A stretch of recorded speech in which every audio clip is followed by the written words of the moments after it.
前瞻2场淘汰赛，那么前瞻的这2场比赛大家都很感兴趣，很可惜啊，巴西被淘汰了。个人情感而言，我对巴西的出局还是有点儿，有点。然后呢，确实这个安切洛蒂应该留任，我觉得他到2030年真的有戏，也许2030年中国队也参加，对吧？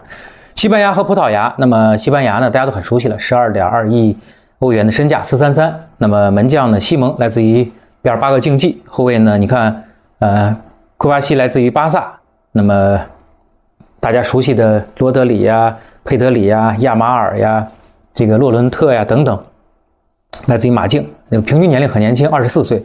第一场比赛0-0平了佛得角，那么4-0沙特，1-0乌拉圭。这个淘汰赛3-0战胜了奥地利，发挥不错，控球率呢每次都是65%到70%-80%，整个的这个打法是不错的。那么。